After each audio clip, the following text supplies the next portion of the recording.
ನಮಸ್ಕಾರ ವೀಕ್ಷಕರೇ, ನೀವು ನೋಡ್ತಾ ಇದ್ದೀರಾ ವಿಶ್ವವಾಣಿ ಹೆಲ್ತ್. ನಾನು ಕೇಶವ್ ಪ್ರಸಾದ್.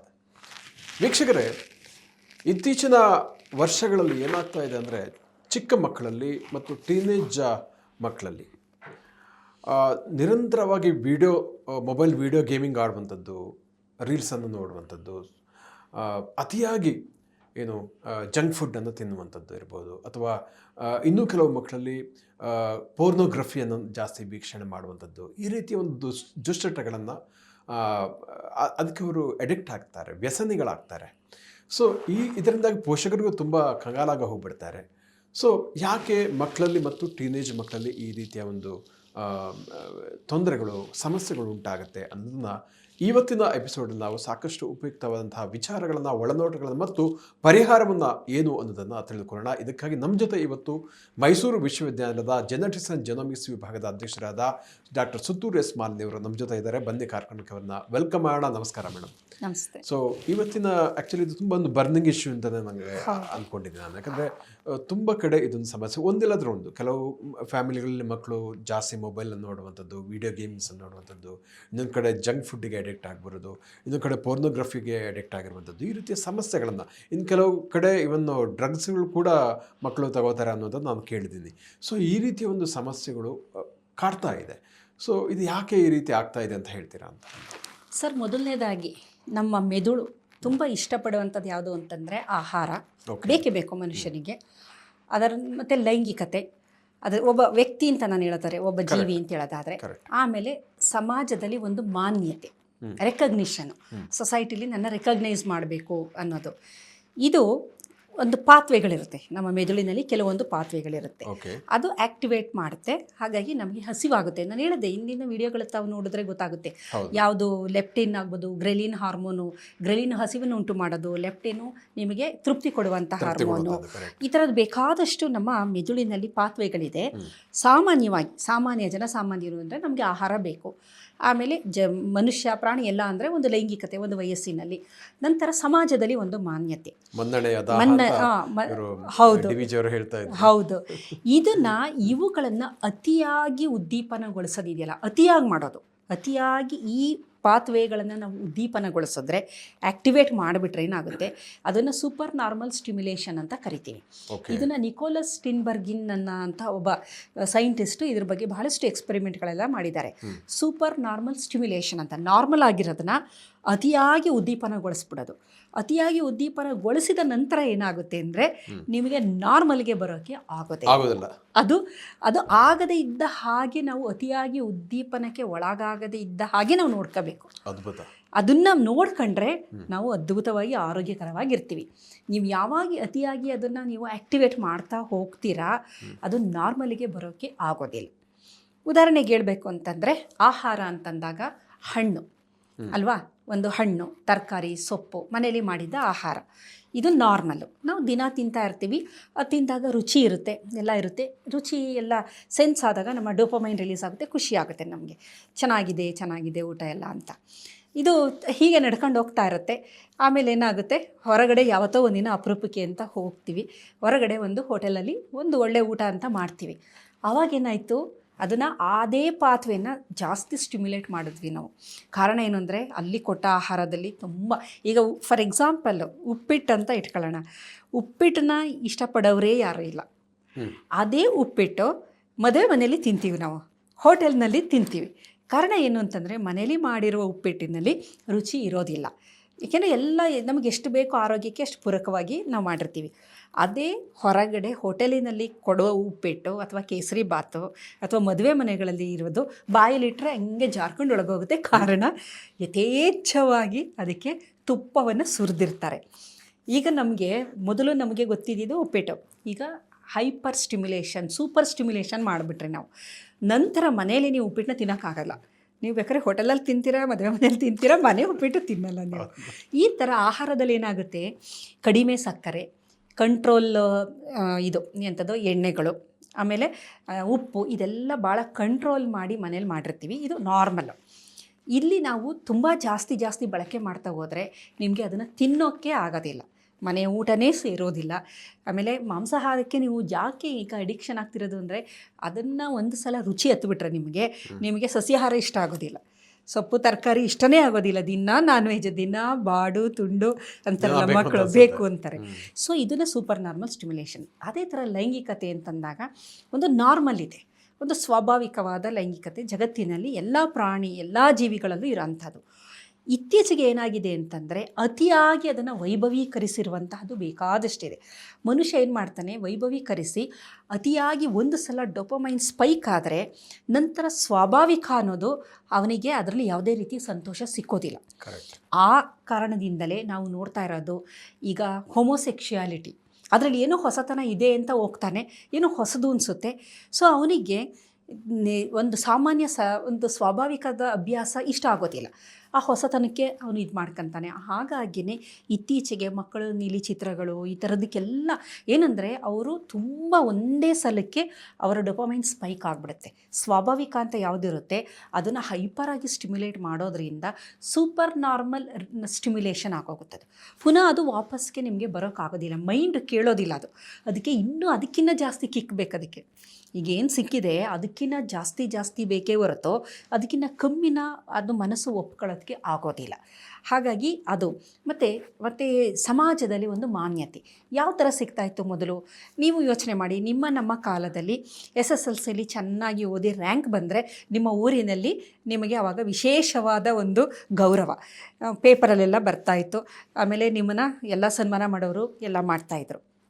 ನಂತರದ ದಿನದಲ್ಲಿ ಅಚೀವ್ಮೆಂಟ್ಗಳು, ಮೊದಲೆಲ್ಲ ಕಷ್ಟಪಟ್ಟು ಬಹಳಷ್ಟು ದಿನ ಕಷ್ಟಪಟ್ಟು ಅಚೀವ್ ಮಾಡಿ ಯಶಸ್ಸನ್ನು ಪಡೆದ ವ್ಯಕ್ತಿಗಳಿಗೆ ಸಮಾಜದಲ್ಲಿ ಮಾನ್ಯತೆ ಸಿಗ್ತಾಯಿತ್ತು, ಸಂತೋಷ ಆಗ್ತಾಯಿತ್ತು. ಇವಾಗೇನಾಗ್ತಿದೆ, ಒಂದು ರೀಲ್ ಮಾಡಿಬಿಟ್ಟು ನೀನು ನಾಳೆ ದಿನ ನಾವೇನು ಅಂದ್ಕೊಂಬಿಡ್ತೀವಿ, ಮಾಡಿರೋರು ನನಗೆ ಸಮಾಜದಲ್ಲಿ ಮಾನ್ಯತೆ ಸಿಕ್ತು ಅಂತ. ಇದನ್ನು ಸೂಪರ್ ನಾರ್ಮಲ್ ಸ್ಟಿಮ್ಯುಲೇಷನ್ ಅಂತೀವಿ. ಹಾಗಾಗಿ ಶಾರ್ಟ್ಕಟ್ಟಲ್ಲಿ ಒಂದೇ ಒಂದು ದಿನದಲ್ಲಿ ನನಗೆ ಯಶಸ್ಸು ಸಿಕ್ಕಬೇಕು, ಸಮಾಜದಲ್ಲಿ ಮಾನ್ಯತೆ ಸಿಕ್ಕಬೇಕು, ಪ್ರತಿಯೊಬ್ಬರು ಈ ದಾರಿ ಹಿಡಿತಾರೆ. ಒಂದು ಸಲ ಅಡಿಕ್ಷನ್ಗೆ ಅದಕ್ಕೆ ಒಳಗಾದರೆ ಅದರಿಂದ ವಾಪಸ್ಸು ಬರೋದಕ್ಕೆ ಸಾಧ್ಯನೇ ಇಲ್ಲ. ಅದಕ್ಕೋಸ್ಕರನೇ ನೋಡಿ ಈಗ ಸೋಷಿಯಲ್ ಮೀಡಿಯಾದಲ್ಲಿ ನಿಜವಾಗ್ಲೂ ಕೆಲವೊಂದು ಸೈಟ್ನ ಬ್ಯಾನ್ ಮಾಡಲೇಬೇಕಾಗುತ್ತೆ. ಏನಕ್ಕೆ ಅಂದರೆ ರೀಲ್ಸ್ ಮಾಡ್ತಾರೆ, ಒಂದಷ್ಟು ವೀಕ್ಷಣೆ ಆಯಿತು, ಆಕೆಗೆ ಅದರಿಂದ ಒಂದಷ್ಟು ಇನ್ಕಮ್ಮು ಬಂತು, ಒಂದು ಸ್ವಲ್ಪ ಗೊತ್ತಾಗೋಯ್ತು, ಗೀಳದು ಕೊನೆಗೆ ಯಾವ ಮಟ್ಟಕ್ಕೆ ಅವರು ಹೋಗ್ತಾರೆ ಅಂದರೆ ಅದಕ್ಕೋಸ್ಕರ ಏನು ಬೇಕಾದರೂ ಮಾಡೋಕ್ಕೆ ರೆಡಿ ಇರ್ತಾರೆ. ಫಾಲೋವರ್ಸ್ಗೋಸ್ಕರ, ವ್ಯೂಸ್ಗೋಸ್ಕರ ತುಂಬ ಅಶ್ಲೀಲ ಅನ್ನೋಂಥದ್ದು, ತುಂಬ ಕೆಟ್ಟ ಅಲ್ಲಿ ಅವರಿಗೆ ಕಾಮೆಂಟ್ಸಲ್ಲಿ ಅವರಿಗೆ ಎಷ್ಟೇ ನೀವು ಏನೇ ಮಾಡಿ, ನೀವು ಏನೇ ಬೈರಿ, ಅವರು ತಲೆನೇ ಕೆಡಿಸ್ಕೊಳ್ಳಲ್ಲ. ಕಾರಣ ಏನು ಅಂದರೆ ಆ ಒಂದು ಇದು ಸಿಕ್ಬಿಟ್ಟಿರುತ್ತೆ, ಕಿಕ್ ಸಿಕ್ಬಿಟ್ಟಿರುತ್ತೆ ಅವ್ರಿಗೆ. ಈ ಸಮಾಜ ಏನೇ ಅನ್ನಲಿ, ಏನು ಮಾಡಿದ್ರು ಜಗ್ಗದೇ ಇರುವಂಥ ಸ್ಥಿತಿಗೆ ಸೂಪರ್ ನಾರ್ಮಲ್ ಸ್ಟಿಮ್ಯುಲೇಷನ್ ಆಗೋಗ್ಬಿಟ್ಟಿದೆ. ನೀವು ಅದನ್ನು ನಾರ್ಮಲ್ಗೆ ಅವ್ರನ್ನ ತರೋಕ್ಕೆ ಆಗದೇ ಇಲ್ಲ. ಅದೇ ಥರ ಅಡಿಕ್ಷನ್ ಅಂತ ಅಂತೀವಿ. ಒಂದು ಈಗ ಡೋಪಮೈನ್ದು ನಾನು ಹೇಳಿದೆ, ಡೋಪಮೈನ್ ಟಾಲರೆನ್ಸ್ ಏನಾಗ್ಬಿಡುತ್ತೆ, ಅದು ಹೊರಟೋಗ್ಬಿಡುತ್ತೆ. ನಿಮಗೆ ಜಾಸ್ತಿ ಸಂತೋಷ ನಿಮ್ಗೆ ಆಗಬೇಕು ಅಂದರೆ ಇನ್ನೂ ಜಾಸ್ತಿ ಬೇಕು. ಅದರಲ್ಲಿ ಅವರು ಬೇರೆ ಥರ ಟ್ರೈ ಮಾಡೋಕ್ಕೆ ಶುರು ಮಾಡ್ತಾರೆ. ಅದರಲ್ಲೂ ಯಾವ ಮಟ್ಟದಲ್ಲಿ ಸಮಾಜ ಒಂದು ಇದಾಗ್ತಿದೆ ಅಂದರೆ, ನಾನು ಮೊನ್ನೆ ಎಲ್ಲೋ ಓದಬೇಕಾದ್ರೆ ಒಂದು ನ್ಯೂಸ್ ನೋಡಿದೆ, ಒಂದು ನಾಯಿನ 4 ಜನ ರೇಪ್ ಮಾಡಿದಾರಂತೆ. ಇಮ್ಯಾಜಿನ್ ಮಾಡಿ, ಇದಕ್ಕೆ ಎಲ್ಲರೂ ಕೇಳಕ್ಕೆ ಸಾಧ್ಯನಾ? ಅನಾಹುತ ಏನಕ್ಕೆ ಆಗ್ತಾ ಇರೋದು ಅಂದರೆ ಸೂಪರ್ ನಾರ್ಮಲ್ ಸ್ಟಿಮ್ಯುಲೇಷನ್, ಇನ್ನೂ ಏನೋ ಒಂದು ಹೊಸ ಅನುಭವ ಸಿಕ್ಕುತ್ತೆ ಅನ್ನೋ ಒಂದು ಕಾರಣದಿಂದ ಇದು ನಡೀತಿದೆ ಹೊರತು ಇದು ನಾರ್ಮಲ್ ಅಲ್ಲ. ಇದು ಅಬ್ನಾರ್ಮಲ್ ಏನಕ್ಕೆ ಅಂತಂದರೆ ಈ ಥರನೂ ಅಂದರೆ ಬೇರೆ ಥರದಲ್ಲಿ ಮಕ್ಕಳ ಮೇಲೆ ಅತ್ಯಾಚಾರ ಆಗೋದು, ವಯಸ್ಸಾದವ್ರ ಮೇಲೆ, ಈ ಥರದ್ದೆಲ್ಲ ಏನು ಅಂತಂದರೆ ಏನೋ ಒಂದು ಹೊಸದು ಸಿಕ್ಕುತ್ತೆ, ಮೆದುಳು ಅದು ಹೊಸದು ಕೇಳ್ತಾ ಇರುತ್ತೆ. ಈಗ ಇತ್ತೀಚೆಗೆ ಸುಮಾರು ನಾನು ನೋಡ್ತಾ ಇರೋದು ಈ ಒಂದು ಬೆಂಗಳೂರು ಥರ ಇರೋಂಥ ದೊಡ್ಡ ನಗರಗಳಲ್ಲಿ ವೈಫ್ ಸ್ವ್ಯಾಪಿಂಗ್ ಅಂತ ಒಂದು ನಡೀತಾ ಇದೆ. ಇದೆಲ್ಲ ಏನಕ್ಕೆ ಅಂತಂದರೆ ಅವರಿಗೆ ಆ ಒಂದು ಈ ಡೋಪಮೈನ್ ರಿಲೀಸ್ ಆಗಿರುತ್ತಲ್ಲ, ಟಾಲರೆನ್ಸ್ ರೀಚ್ ಆಗಿಬಿಟ್ಟಿರ್ತಾರೆ ಅವರು. ರೆಸಿಸ್ಟೆನ್ಸ್ ಅಂತ ಅನ್ಬೋದು. ಈಗ ಡಯಾಬಿಟಿಕಲ್ಲಿ ಇನ್ಸುಲಿನ್ ರೆಸಿಸ್ಟೆನ್ಸ್ ಅಂತ ಅಂತೀವಿ ನೋಡಿ, ಆ ಥರ ರೆಸಿಸ್ಟೆನ್ಸ್ ಡೆವಲಪ್ ಆಗಿರುತ್ತೆ. ಇನ್ನೂ ಅವರಿಗೆ ಸಂತೋಷ ಸಿಗಬೇಕು ಅಂದರೆ ಇನ್ನೂ ಹೊಸದು ಅವರು ಟ್ರೈ ಮಾಡಬೇಕು. ಆ ಹೊಸದ ಟ್ರೈ ಮಾಡೋದ್ರಲ್ಲಿ ಅವರು ತಮ್ಮ ಸಭ್ಯತೆ, ಸಮಾಜ ಇದು ಯಾವುದರ ಪರಿವೇ ಇಲ್ಲದಂತೆ ನಡ್ಕೊಳ್ಳೋದನ್ನು ನಾವು ನೋಡಿದ್ದೀವಿ. ಹಾಗಾಗಿ ಇಲ್ಲಿ ಮೊದಲನೇದಾಗಿ ಡೋಪಮೈನ್ ಟಾಲರೆನ್ಸು ಹೊರಟೋಯ್ತು. ಎರಡನೇದು ಅಡಿಕ್ಷನ್ ಶುರುವಾಯಿತು. ನಿಮಗೆ ಅದನ್ನು ಬಿಟ್ಟು ಇರೋದಕ್ಕೆ ಸಾಧ್ಯನೇ ಇಲ್ಲ. ಜಂಕ್ ಆಹಾರ ತಿಂದೇ ಇರೋಕ್ಕೆ ಸಾಧ್ಯನೇ ಇಲ್ಲ. ದಿನ ಏನಾದ್ರು ಒಂದು ತಿನ್ನಲೇಬೇಕು, ಹೊರಗಡೆ ಆಹಾರ ತಿನ್ನಲೇಬೇಕು. ಆಮೇಲೆ ಮನೆಯಲ್ಲಿ ಮಾಡಿದ್ದು ರುಚಿನೇ ಇರೋದಿಲ್ಲ, ಉಪ್ಪಿಲ್ಲ, ಸಪ್ಪೆ ಆ ಥರದ್ದನ್ನು ಆಗೋಗುತ್ತೆ. ಸೊ ಅದು ಸ್ಮೋಕಿಂಗ್ ಆಗ್ಬೋದು, ಆಲ್ಕೋಹಾಲ್ ಆಗ್ಬೋದು, ಎಲ್ಲದೂ ಇದೇ ಥರ ಅಡಿಕ್ಷನ್. ಇದು ಸಹ ವಿಡಿಯೋ ಗೇಮು ಇದೇ ಪಾತ್ವೇನೇ ವರ್ಕ್ ಆಗೋದು. ಒಂದು ಸಲ ಮಗು ನೋಡುತ್ತೆ, ಅದು ಅಳ್ತಾ ಇದೆ, ಒಂದು ಸ್ವಲ್ಪ ಆಟ ಆಡ್ಕೊತ ತಾಯಿ ವಿಡಿಯೋ ಗೇಮ್ ಹಾಕ್ಕೊಡ್ತಾಳೆ, ಮುಗೀತಲ್ಲ, ಅಲ್ಲಿಗೆ ಮುಗಿದೋಯ್ತು ಕತೆ. ಇನ್ನು ಅದಕ್ಕೆ ಹೈಪರ್ ಸ್ಟಿಮ್ಯುಲೇಷನ್ ಆಯಿತು, ಅದಕ್ಕೆ ಇನ್ನೂ ಅಡ್ವಾನ್ಸ್ ಲೆವೆಲ್ ಗೇಮ್ ಹಾಕ್ಕೊಡ್ಬೇಕು ನೀವು, ಇನ್ನೂ ಅಡ್ವಾನ್ಸ್ ಲೆವೆಲ್. ಕೊನೆಗೆ ಯಾವುದು ಅಂತಂದರೆ ಈ ಜೂಜೆಲ್ಲ ಇದೇ ಥರನೇ ಅಡಿಕ್ಷನ್. ಏಕೆಂದರೆ ನೋಡಿ, ಈಗ ಆಲ್ಕೋಹಾಲ್ ಹೇಗೆ ಅವರು ಶುರು ಮಾಡ್ತಾರೆ ಅಭ್ಯಾಸ ಅಂದರೆ, ಸುಮ್ಮನೆ ಅಂತ ಫ್ರೆಂಡ್ಸ್ ಜೊತೆ ಬೇಜಾರಾಗಿದೆ ಶುರು ಮಾಡ್ತಾರೆ, ಎಷ್ಟೋ ಒಂದು 30, ಆಮೇಲೆ 60, 90, 120. ಏಕೆಂದರೆ ನಮ್ಗೆ ಗೊತ್ತು, ಕೆಮಿಸ್ಟ್ರಿ ಎಲ್ಲ ಮಾಡಿದ್ದೀವಲ್ಲ, ಅದಕ್ಕೆ ನಾನು ಮೇಲೆ ಹೇಳ್ತಾ ಇರೋದು. ಸೊ ಈ ಥರ ಶುರು ಆಗ್ತಾ ಹೋಗಿ ಕೊನೆಗೆ ಅವನು ಹ್ಯಾಬಿಚುವಲ್, ಅವನಿಗೆ ಅದು ಇಲ್ದಲೇ ಇರೋಕ್ಕಾಗೋದೇ ಇಲ್ಲ. ಅಕಸ್ಮಾತ್ ತಗೊಂಡಿಲ್ಲ ಅಂದರೆ ವಿಡ್ರಾಲ್ ಸಿಮ್ಟಮ್ಸು, ಕೈ ನಡುಕ ಬರೋದು, ತೊದಲೋದು, ಇರೋಕ್ಕೆ ಆಗದೇ ಇರೋಂತಹ ಸ್ಥಿತಿ ಬಂದ್ಬಿಡುತ್ತಲ್ಲ, ಈ ಅಡಿಕ್ಷನ್ನು. ಆಮೇಲೆ ನಾರ್ಮಲ್ ಏನಿರುತ್ತೆ ಅದು ಬೋರಿಂಗ್ ಅಂತ ಶುರು ಆಗ್ಬಿಡುತ್ತೆ. 3rd ಪಾಯಿಂಟ್, ನಾರ್ಮಲ್ ಎಲ್ಲ ಬೋರಿಂಗ್. ಈಗ ನಾರ್ಮಲ್ ಮನೆ ಅಡಿಗೆ ಬೋರಿಂಗು, ಈ ಥರ ಒಂದು ರೆಗ್ಯುಲರಾಗಿ ನಾವೇನು ಡ್ರೆಸ್ ಮಾಡ್ಕೊಳ್ತೀವಿ ಬೋರಿಂಗು. ಅದಕ್ಕೆ ವಿಚಿತ್ರವಾಗಿ ಜನ ಡ್ರೆಸ್ ಮಾಡ್ಕೊಳ್ಳೋದು, ಇದು ಮಾಡೋದು, ಸಮಾಜದಲ್ಲಿ ಮನ್ನಣೆ, ಜನ ಗುರುತಿಸ್ಬೇಕು ಅನ್ನೋದಕ್ಕೋಸ್ಕರ ಆ ಸೂಪರ್ ನಾರ್ಮಲ್ ಸ್ಟಿಮ್ಯುಲೇಷನ್ನು ಏನೇನೆಲ್ಲ ಮಾಡ್ತಾರೆ ನೋಡಿ ನೀವು. ರಾಜಕೀಯಕ್ಕೆ ಹೋಗೋದೇನಕ್ಕೆ, ಜನ ಫೈನಲಿ ಎಲ್ಲ ನೋಡಿ, ಜನ ನನ್ನ ಗುರುತಿಸ್ಬೇಕು, ನನ್ನ ಹಿಂದೆ ಇರಬೇಕು. ಈಗ ನಾನು ಎಷ್ಟೋ ಸಲ ಅನ್ಕೊತಾ ಇದ್ದೆ, ಇಷ್ಟೊಂದು ವಯಸ್ಸಾಗಿರುತ್ತೆ, ಇವ್ರಿಗೆ ಯಾಕೆ ಬೇಕು ರಾಜಕೀಯ, ನಡೆಯೋಕ್ಕೆ ಆಗ್ತಾ ಇರಲ್ಲ, ಅವ್ರನ್ನೇ ಎಲ್ಲ ಎತ್ಕೊಂಡೋಗೋದು ಯಾಕೆ ಬೇಕು ಅಂತಂದರೆ ಅಡಿಕ್ಷನ್. ಅದು ಅವ್ರ ಹತ್ರ ಬಂದು, ಅಣ್ಣ ಇವರು ಅಪ್ಪಾಜಿ ನೀವು ಇದ್ದೀರಾ ಅಂತ ಅನ್ನಲಿಲ್ಲ ಅಂದರೆ ಅವ್ರಿಗೆ ಇರೋಕ್ಕಾಗೋದೇ ಇಲ್ಲ, ಕಂಗಾಲಾಗೋಗುತ್ತೆ, ವಿಡ್ರಾಲ್ ಸಿಮ್ಟಮ್ ಶುರು ಆಗೋಗುತ್ತೆ. ಹಾಗಾಗಿ ನಾವು ಅನ್ಕೊಂತೀವಿ ಇವ್ರಿಗೇನು ಅಂತ, ಬಟ್ ಅದರ ಹಿಂದೆ ಇರೋಕ್ಕಾಗೋದೇ ಇಲ್ಲ. ಹಾಗಾಗಿ ಯಾವುದೇ ಆಗಲಿ ಸಮಾಜದಲ್ಲಿ ಮನ್ನಣೆ ಆಗ್ಬೋದು, ಆಹಾರ ಆಗ್ಬೋದು, ಲೈಂಗಿಕತೆ ಆಗ್ಬೋದು, ಇದು ಒಂದು ನಾರ್ಮಲ್ಗಿನ್ನ ಜಾಸ್ತಿ ಇದಾಗಿ ಆ ಪಾತ್ವೆಗಳು ಸ್ಟಿಮ್ಯುಲೇಟ್ ಆದರೆ ಸೂಪರ್ ನಾರ್ಮಲ್ ಸ್ಟಿಮ್ಯುಲೇಷನ್ ಅಂತ ಅದನ್ನು ನಾವು ಕರೀತಾ ಬರ್ತೀವಿ. ನನಗೆ ಒಂದು ಗಾದೆ ಅತಿಯಾದ್ರೆ ಅಮೃತವು ವಿಷವಾಗುತ್ತೆ ಅಂತ ಹೇಳ್ತಾರಲ್ಲ, ಅದು ಇಲ್ಲಿ ಬಹಳ ಕರೆಕ್ಟ್ ಆಗಿ ಹೌದು. ಆಹಾರ ಆಗ್ಬೋದು, ಈ ಮೂರು ಮುಖ್ಯ ಕ್ರಿಯೆಗಳು ನಾನು ಹೇಳಿದ್ದು. ಸಮಾಜದಲ್ಲಿ ನಮ್ಮ ಇರುವಿಕೆ, ಆಮೇಲೆ ಆಹಾರ, ಲೈಂಗಿಕತೆ, ಇಲ್ಲಿ ಅತಿಯಾದಾಗ ಏನಾಗುತ್ತೆ ಅದು ವಿಷ ಆಗುತ್ತೆ. ಆ ಏನಿದೆ ಅದಕ್ಕಿನ್ನ ಹೆಚ್ಚು ಬೇಕು ಅಂತ ಅನಿಸುತ್ತೆ. ಅದು ನಾಲಿಗೆಗೂ ರುಚಿ ಇರೋದಿಲ್ಲ, ಆಹಾರ ಮೆದುಳಿಗೂ ಕಿಕ್ಕು ಕೊಡೋದಿಲ್ಲ, ಅಂದರೆ ನಮ್ಮ ಡೋಪಮೈನ್ ರಿಲೀಸ್ ಆಗೋದಿಲ್ಲ. ಹಾಗಾಗಿ ಹೊಸದಕ್ಕೆ ಅವರು ಅದನ್ನು ಹೊಸದ ವೆಂಚರ್ ಮಾಡೋಕ್ಕೆ ಆರಂಭ ಮಾಡ್ತಾರೆ. ಕರೆಕ್ಟ್. ಹಾಗಾದರೆ ಮೇಡಮ್, ಈಗ ಇದಕ್ಕೆ ಈ ಸಮಸ್ಯೆಗೆ ಏನು ಪರಿಹಾರ ಅಂತ ನಿಮ್ಗೆ ಹೇಳಿದೆ. ಈಗ ನೋಡಿ, ನನಗೆ ಗೊತ್ತಿರೋ ಪ್ರಕಾರ ಅಥವಾ ಕೆಲವು ಕಡೆ ಓದಿರೋ ಪ್ರಕಾರ, ಕೆಲವು ಕೇಳಿರೋ ಪ್ರಕಾರ, ಈ ರೀತಿಯ ಸಮಸ್ಯೆಗೆ ಏನು ಪರಿಹಾರ ಅಂದರೆ, ಈ ನಮ್ಮ ಮನಸ್ಸಿನಲ್ಲಿ ಉಂಟಾಗುವ ಆಲೋಚನೆಗಳನ್ನು ಸರಿಯಾದದಕ್ಕೆ ತಗೊಂಡು ಕೊಡುವುದು. ಈಗ ಒಂದು ಯೋಗ ಇರ್ಬೋದು, ಧ್ಯಾನ ಇರ್ಬೋದು, ಸಂಗೀತ, ಆರ್ಟ್, ಸಾಹಿತ್ಯ, ಸ್ಪೀಚು, ಹೀಗೆ ಆ ರೀತಿಯನ್ನು ಚೇಂಜ್ ಮಾಡಿದಾಗ, ಆ ನಿಟ್ಟಿನಲ್ಲಿ ವರ್ಕ್ ಮಾಡಿದಾಗ ಈ ಏನು ಸೂಪರ್ ನಾರ್ಮಲ್ ಸ್ಟಿಮ್ಯುಲೇಷನ್ ಸರಿಯಾದ ನಿಟ್ಟಿನಲ್ಲಿ ಹೋಗುತ್ತೆ ಅಂತ ಹೌದು ಹೇಳ್ತಾರೆ. ಇದು ನೀವು ಏನು ಹೇಳ್ತೀರಿ? ಖಂಡಿತ ನಮಗೆ ಅರಿವಾಗುತ್ತೆ, ಇದು ಯಾಕೋ ಇದು ಸರಿ ಆಗ್ತಾ ಇಲ್ಲ, ಜಾಸ್ತಿ ಆಗ್ತಾ ಇದೆ. ಈಗ ಒಂದು ಸ್ಮೋಕಿಂಗೇ ಆಗಲಿ ಜಾಸ್ತಿ ಆಗ್ತಾ ಇದೆ ಅಂತ ಅವ್ರಿಗೆ ಗೊತ್ತಾಗುತ್ತೆ. ಆಮೇಲೆ ಕುಡಿಯೋರ್ಗೂ ಅಷ್ಟೇ, ಯಾಕೋ ಜಾಸ್ತಿ ಆಗ್ತಾ ಇದೆ, ಇದು ಪಾರ್ಟಿಗಳು ಜಾಸ್ತಿ ಆಗ್ತಿದೆ, ದಿನ ಜಾಸ್ತಿ ಆಗ್ತಾ ಇದೆ ಅನ್ಸುತ್ತೆ. ಆಮೇಲೆ ಹೊರಗಡೆ ಆಹಾರ ಸೇವನೆ ಮಾಡೋಕೆ ಯಾಕೋ ಅತಿ ಆಗ್ತಾ ಇದೆ, ದಿನ ಹೊರಗಡೆನೆ ತಿಂತಾ ಇದ್ದೀನಿ ಅಂತಂದಾಗ ಇದೆಲ್ಲ ಗೊತ್ತಾಗೋಗುತ್ತೆ. ಅಥವಾ ಮಕ್ಕಳು ಈ ಥರ ಏನಾದ್ರು ಇದ್ದಾಗ ತಂದೆ ತಾಯಿಗಳು ಅಬ್ಸರ್ವ್ ಮಾಡ್ತಾರಲ್ಲ, ನಂತರ ಏನು ಮಾಡಬೇಕು, ಗ್ರ್ಯಾಜುಯಲ್ ಆಗಿ ಕಮ್ಮಿ ಮಾಡ್ಕೊತ ಬರಬೇಕು. ನಾವು ಅದನ್ನು ಡೋಪಮೈನ್ ಡಿಟಾಕ್ಸ್ ಅಂತ ಕರೀತಾರೆ. ನಾವು ನಾರ್ಮಲ್ ಆಗಿರಲಿಕ್ಕೆ ಟ್ರೈನ್ ಅಪ್ ಮಾಡಬೇಕು. ನಮ್ಮ ಮೆದುಳನ್ನ ನಿಧಾನಗತಿಯಲ್ಲಿ ಅದನ್ನು ಕಮ್ಮಿ ಮಾಡ್ತಾ ಬರಬೇಕು. ಇದಕ್ಕೆ ನೀವು ಹೇಳಿದಾಗೆ ಪೂರಕವಾಗಿ ಬೇಕಾಗಿರೋ ಅಂಥದ್ದು ಧ್ಯಾನ ಬೇಕಾಗುತ್ತೆ. ದೊಡ್ಡವ್ರಿಗಾದರೆ ಧ್ಯಾನ ಆಗ್ಬೋದು. ಅದರ ಜೊತೆಗೆ ಒಂದು ದೈಹಿಕ ವ್ಯಾಯಾಮ, ಅದು ಯಾವ ಥರ ಆಗಿರ್ಬೋದು, ದೈಹಿಕ ವ್ಯಾಯಾಮ ಬೇಕು.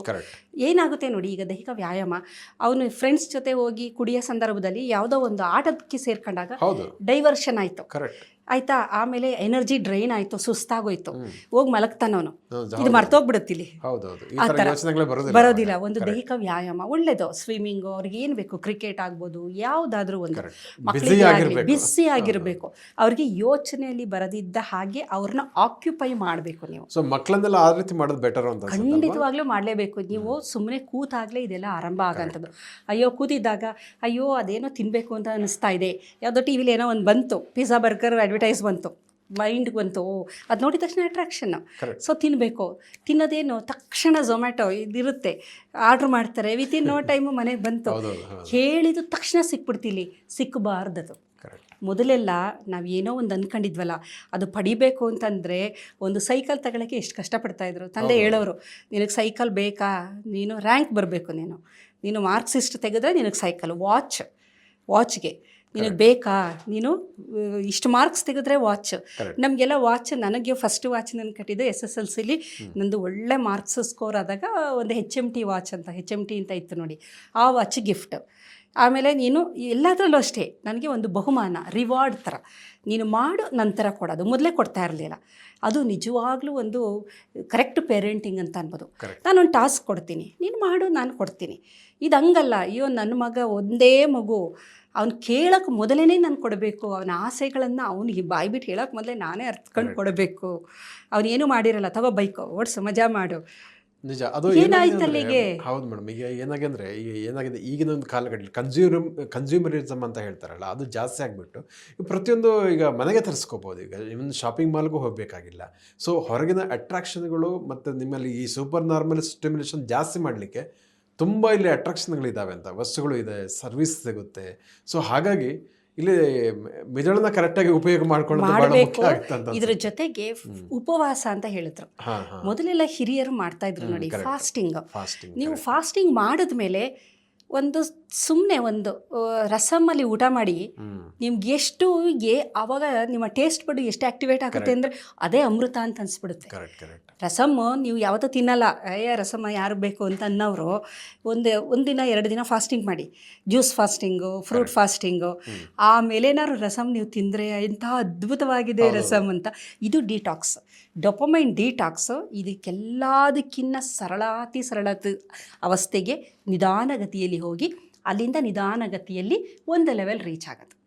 ಇದನ್ನು ನಾವು ಈ ಥರದನ್ನು ಮಾಡ್ಕೊತ ಬಂದರೆ ಡಿಟಾಕ್ಸ್ ಮಾಡಬೇಕಾಗುತ್ತೆ. ಡೋಪಮೈನ್ನ ಫಾಸ್ಟಿಂಗ್ ಆಗಿರ್ಬೋದು, ಮೆಡಿಟೇಷನ್ ಆಗಿರ್ಬೋದು, ಫಿಸಿಕಲ್ ಎಕ್ಸಸೈಸು, ಒಳ್ಳೆ ಹಾಬಿಗಳನ್ನು ಬೆಳೆಸ್ಕೊಳ್ಳೋಂಥದ್ದು, ಗಾರ್ಡನಿಂಗ್ ಮಾಡೋ ಅಂಥದ್ದು, ಅಥವಾ ಓದೋ ಅಂಥದ್ದು, ಸಾಹಿತ್ಯನ ಓದೋ ಅಂಥದ್ದು, ಒಳ್ಳೆಯದನ್ನು ಕೇಳೋ ಅಂಥದ್ದು, ಮ್ಯೂಸಿಕ್ ಆಗ್ಬೋದು ಅಥವಾ ಹಾಡು ಹೇಳೋ ಅಂಥದ್ದು.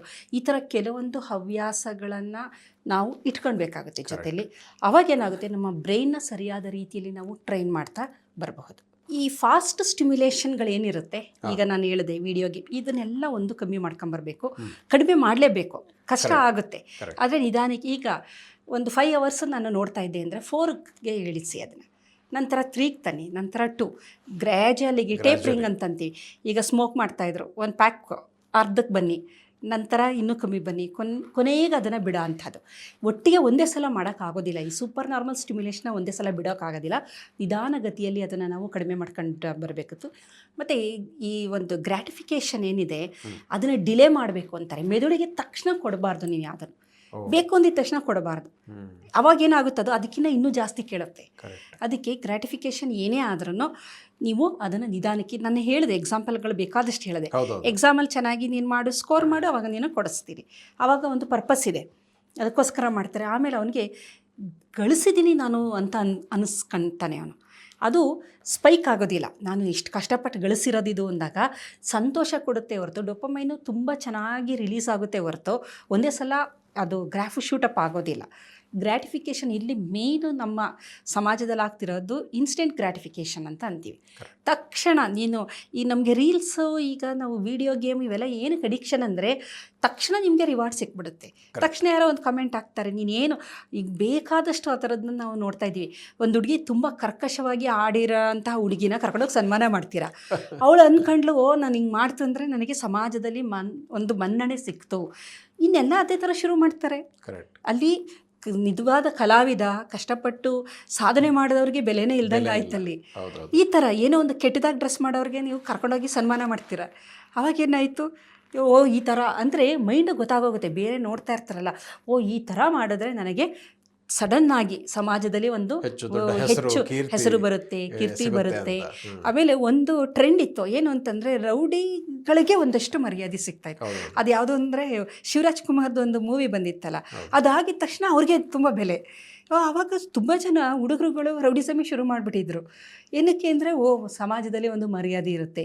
ಈ ಈ ಚಲನಚಿತ್ರಗಳು ಯಾವ ಥರ ಇನ್ಫ್ಲೂಯೆನ್ಸ್ ಮಾಡ್ತವೆ ಅಂದರೆ, ಆಮೇಲೆ ಒಂದು ಮಚ್ಚು ಲಾಂಗು ಇದೆಲ್ಲ ಅದು ಗ್ಲೋರಿಫೈ. ನಮ್ಮ ಹ್ಮ್. ರಿಲೇಷನ್ನಲ್ಲೇ ಒಂದು ಹುಡುಗ ಒಂದು ಬರ್ತ್ಡೇನ ಒಂದು ಲಾಂಗಲ್ಲಿ ಇಟ್ಟು ಕಟ್ ಮಾಡೋದಂತೆ, ಅದನ್ನು ಹೇಳ್ತಾ ಇದ್ರು. ಅವನು ಒಂಥರ ಅವನಿಗೆ ಫ್ರೆಂಡ್ಸ್ ಎಲ್ಲ ಅವನ್ನ ಹುಬ್ಬಿಸಿ ಇದು ಮಾಡಿ ಹೌದು.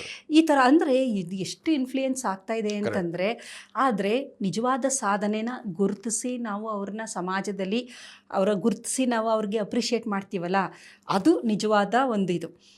ಅಲ್ಲಿ ಡಿಲೇ ಆಗ್ತಾ ಬರುತ್ತೆ, ತಕ್ಷಣ ನಮಗೆ ಆ ಗ್ರಾಟಿಫಿಕೇಶನ್ ಸಿಕ್ಕಲ್ಲ. ಇವೆಲ್ಲದೂ ಸೂಪರ್ ನಾರ್ಮಲ್ ಸ್ಟಿಮ್ಯುಲೇಷನ್ ಆಗಿರೋದ್ರಿಂದ ನಾವೀಗೇನು ತೊಂದರೆಗಳು ಅಂತ ಹೇಳ್ತಾ ಇದ್ದೀವಿ, ಮಕ್ಕಳಲ್ಲಿ ಆಗುವಂಥ ಎಡಿಕ್ಷನು, ಅವರ ಆಹಾರ ಆಗ್ಬೋದು, ಅವರ ಒಂದು ಈ ಕೆರಿಯರಲ್ಲಿ ಇದಾಗೋಂಥದ್ದು, ಆಮೇಲೆ ಡ್ರಗ್ ಎಡಿಕ್ಷನ್ಗಳು ಕೊನೆಗೆ ಅಂಥದ್ದೇ. ಮೊದಲ ಹಂತದಲ್ಲಿ ಸ್ಮೋಕಿಂಗ್ಗೆ ಕಲಿಯೋದವನು, ನಂತರ ಕಿಕ್ ಬೇಕು ಅಂತ ಡ್ರಗ್ಸ್ಗಳಿಗೆ ಹೋಗೋಂಥದ್ದು. ಈ ರೀತಿಯಾಗಿ ಈಗ ನೋಡಿ, ಆಲ್ಕೋಹಾಲ್ ಅಲ್ಲ, ಕೆರೋಸಿನು ಕುಡಿಯೋರಿದ್ದಾರೆ. ಏನೇನು ಅದರಲ್ಲಿ ಇನ್ನೂ ವಿಚಿತ್ರಗಳು ಜನಸಾಮಾನ್ಯರಿಗೆ ಗೊತ್ತೇ ಇರೋದಿಲ್ಲ ಅಂಥದ್ದೆಲ್ಲದೂ ನಡೀತಾ ಇದೆ. ಕಾರಣ ಏನು ಅಂತಂದರೆ, ಒಂದು ಡೋಪಮೈನ್ ರಿಲೀಸ್ ಆಗಬೇಕು ನಾವು ಒಂದೇ ಒಂದು ಕಾರಣ, ಮೆದುಳಿನ ಡೋಪಮೈನ್ ಅಂತೇನಿದೆ ಅದೊಂಥರ ಕಿಂಗ್ ಥರ, ಅದೇ ಎಲ್ಲದನ್ನು ಕಂಟ್ರೋಲ್ ಮಾಡೋ ಅಂಥದ್ದು. ರಿವಾರ್ಡ್ ಹಾರ್ಮೋನ್ ಅಲ್ವಾ ಅದು.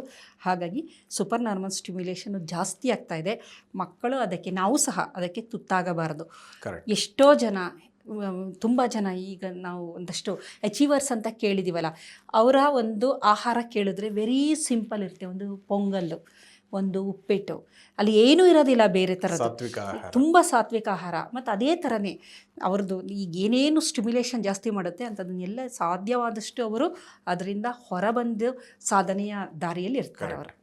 ಹಾಗೆ ಮೇಡಮ್, ಈಗ ನಮ್ಮ ಹಿಂದೆ ಕೂಡ ಆಹಾರದಲ್ಲೂ ಹೇಳ್ತಾ ಇದ್ರಲ್ಲ, ಈಗ ಸಾತ್ವಿಕ ಆಹಾರ, ರಾಜಸ ಆಹಾರ, ತಾಮಸ ಆಹಾರ ಅಂತ 3 ಗುಣಗಳ ಆಹಾರದ ಮೂಲಕ ನಮಗೆ ಬರುತ್ತೆ ಅಂತ. ಸೊ ಹಾಗಾಗಿ ಅದು ಕೂಡ ನೀವು ಹೇಳಿದಿರ, ಅದು ಯಾವ ರೀತಿ ಈ ಹಿಂದಿನ ಸಂಚೆಗಳು ಕೂಡ ಈ ಹಿಂದೆ ನೀವು ಹೇಳಿದಿರಿ ಯಾವ ರೀತಿ ಇಂಪ್ಯಾಕ್ಟ್ ಆಗುತ್ತೆ ಅನ್ನೋಂಥದ್ದು. ಈ ಸೂಪರ್ ನಾರ್ಮಲ್ ಸ್ಟಿಮ್ಯುಲೇಷನ್ನ ಅಪಾಯಗಳನ್ನು ಎದುರಿಸಲಿಕ್ಕೆ ಈ ಎಲ್ಲ ಅಂಶಗಳನ್ನು ಅಳವಡಿಸ್ಕೊಳ್ಳುವಂಥದ್ದು ಉತ್ತಮ ಅಂತ. ಈಗ ಸಾತ್ವಿಕ ಆಹಾರವನ್ನು ಸೇವಿಸುವಂಥದ್ದು ಇರ್ಬೋದು, ಒಳ್ಳೆಯ ಅಧ್ಯಯನ ಮಾಡುವಂಥದ್ದು, ಧ್ಯಾನ ಇರ್ಬೋದು, ಅದು ಮಾತ್ರ ಸಾಧ್ಯ ಇದೆ ಅಂತ ಅನ್ಸುತ್ತೆ ನನಗೆ. ಬೇರೆ ಯಾವುದು ಇಲ್ಲಿ ಪರಿಹಾರ ಇಲ್ಲ ಅಂತ ಅನ್ಸುತ್ತೆ. ಇಲ್ಲ, ಮತ್ತೆ ಮಕ್ಕಳಿಗೆ ತಕ್ಷಣ ಕೊಡೋ ಅಂಥದ್ದು ಅಥವಾ ಅವನ ಅವಶ್ಯಕತೆ ಇದೆ ಅಂದರೆ ಪಡಿಬೇಕು ಅವನು ಅದನ್ನು. ಅದಕ್ಕೆ ಮೊದಲೇ ಅವನ ಮನಸ್ಸನ್ನು ಅರ್ಥಕೊಂಡು ನಾನೇ ಕೊಡ್ತಾ ಇದ್ದೀನಿ, ಬೇಡ, ಅದು ಬೇಡ. ನಿಮಗೆ ಪ್ರೀತಿ ಇದ್ದರೆ ಫೈನ್, ಆದರೆ ಅವನು ಅದನ್ನು ಗಳಿಸುವಂಥ ದಾರಿಯನ್ನು ನೀವು ಕಲ್ಪಿಸ್ಕೊಡ್ಬೇಕಾಗುತ್ತೆ. ಅದು ಸಣ್ಣ ವಯಸ್ಸಿನಲ್ಲಾದಾಗ ಸಣ್ಣದಿಂದನೇ ನಾವು ಅದನ್ನು ಮಾಡ್ತಾ ಬರಬೇಕಾಗುತ್ತೆ. ಅಟ್ ದ ಸೇಮ್ ಟೈಮ್ ದೊಡ್ಡ ಆದ್ಮೇಲೆ ಕೂಡ ಅದು ಉಳಿಸ್ಕೊಳ್ಳೋದು ಅಷ್ಟೇ ದೊಡ್ಡ ಜವಾಬ್ದಾರಿ ಇರುತ್ತೆ ಅಂತ ನಂಗೆ ಅನ್ಸುತ್ತೆ. ಅಂದರೆ ಇದು ಟೈಮ್ ಲಿಮಿಟ್ ಅಂತ ಇಲ್ಲ, ಎಲ್ಲರೂ ಕೂಡ ಸಮಾನವಾಗಿ ಅಪ್ಲೈ ಆಗುತ್ತೆ. ಹೌದು ಅಲ್ವಾ? ಹೌದು, ಖಂಡಿತ ಕೂಡ ನಮ್ಮ ವೀಕ್ಷಕರಿಗೆ ಇಷ್ಟು ಹೊತ್ತು ಈ ನಾರ್ಮಲ್ ಸ್ಟಿಮ್ಯುಲೇಷನ್ ಬಿಹೇವಿಯರ್ ಬಗ್ಗೆ ಬಹಳ ಅದ್ಭುತವಾದ ವಿಚಾರಗಳನ್ನು, ಒಳನೋಟಗಳನ್ನು ತಿಳಿಸಿಕೊಟ್ಟಿದ್ದೀರಾ. ಯಾವ ರೀತಿಯಲ್ಲಿ ವ್ಯಸನಗಳಿಗೆ ಜನ ಒಳಗಾಗ್ತಾರೆ ಮತ್ತು ಅದರಿಂದ ಪರಿಹಾರ ಅಂದರೆ ನಾರ್ಮಲ್ ಸಿಚುವೇಶನ್ಗೆ ಹೇಗೆ ಬರುವಂಥದ್ದು ಅನ್ನೋದು ಕೂಡ ಬಹಳ ಅದ್ಭುತವಾಗಿ ವಿವರಿಸಿದ್ದೀರಾ. ಅದಕ್ಕಾಗಿ ಧನ್ಯವಾದಗಳು. ವೀಕ್ಷಕರೇ, ಇಂತಹ ಮತ್ತಷ್ಟು ಉಪಯುಕ್ತ ವಿಡಿಯೋಗಳಿಗೆ ವಿಶ್ವವಾಣಿ ಹೆಲ್ತ್ ಯೂಟ್ಯೂಬ್ ಚಾನಲನ್ನು ವೀಕ್ಷಿಸಿ ಮತ್ತು ಸಬ್ಸ್ಕ್ರೈಬ್ ಮಾಡಿ. ವಂದನೆಗಳು.